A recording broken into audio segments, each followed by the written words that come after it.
Donkey Kong is one of Nintendo's most iconic characters, and when Universal Studios Japan announced a roller coaster based on Donkey Kong Country, fans were hyped.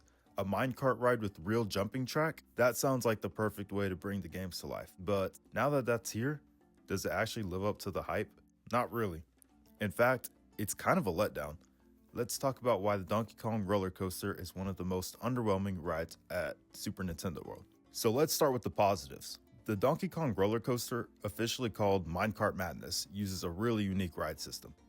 Unlike traditional roller coasters, the carts don't actually ride on the track that you see. Instead, they're attached to a hidden track below. On paper, this sounds like an insane concept, just like the minecart levels in Donkey Kong Country. This could have been the ride that set new standard for immersive theme park experiences. But in reality, it's not nearly as thrilling as it looks. First off, the ride is slow. You'd think a minecart coaster would have sharp turns, fast drops, and crazy airtime. Instead, it just kind of cruises along. The jumps, which should be the highlight of the ride, don't feel natural.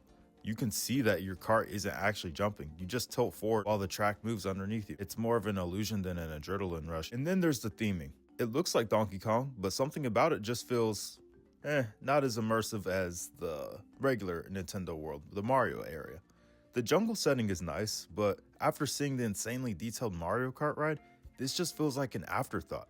There's barely anything happening during the ride. Besides a few, no major interactive moments, just a few basic set pieces that don't really immerse you in the world of Donkey Kong. I'm not saying it's bad, but it's just not as immersive.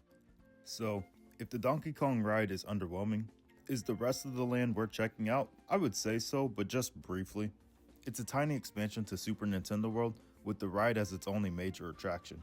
There's a snack stand, some themed decor, and a few interactive elements.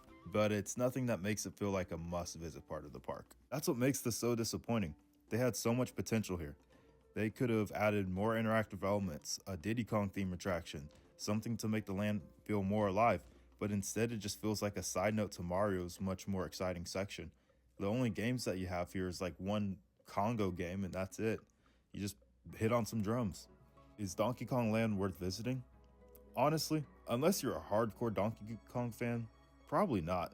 The main Mario area is still way better, and the Donkey Kong Land area is going to just have really long lines for one roller coaster.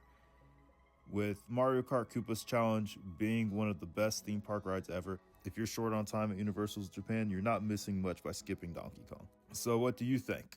Are we being too harsh on Donkey Kong's new ride, or do you agree that Universal could have done way better?